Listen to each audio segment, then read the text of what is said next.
I'm Peter Vukasin. I'm one of the board-certified colorectal surgeons here at the Colorectal Surgery Institute at Glendale Memorial Hospital.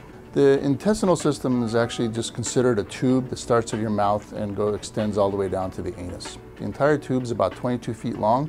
The last 6 feet of this is the colon. The colon is divided into several parts. There's something called the cecum, ascending colon, hepatic flexure, transverse, goes over to splenic flexure, descending, sigmoid, and rectum. Those are all parts of the same 6 feet of the last part of the intestines called the colon.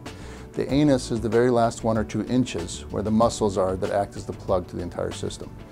The different parts of the colon are named that way just so we can communicate with each other. In reality, it's the same organ. Colon cancer and rectal cancer look similar under the microscope and have similar actions and appearances. However, they're treated very differently, and that's mostly related to their location.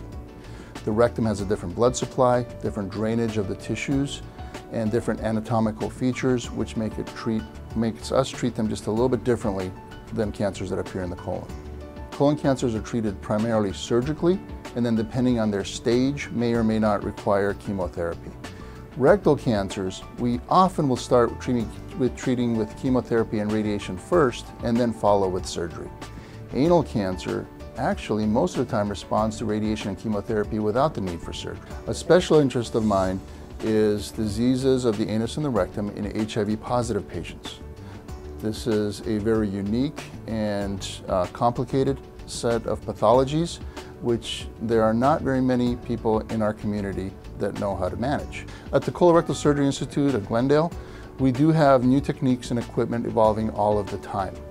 Recently, we've added some technology to the operating rooms called the SPY system, which actually allows us, using lasers and dyes, to identify and evaluate the blood supply to the intestines we're operating on. In our community, the Colorectal Surgery Institute of Glendale are the only ones using the SPY technology at this time.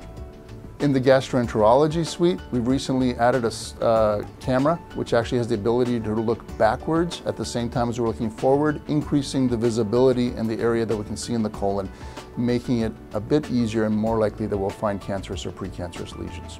Another technology we brought to the Colorectal Surgery Institute of Glendale Memorial Hospital is the anal physiology laboratory. This set of testing and machinery allows us to evaluate the anus and the rectum and is very helpful for those with cancers of that region and for those with anal continence difficulties.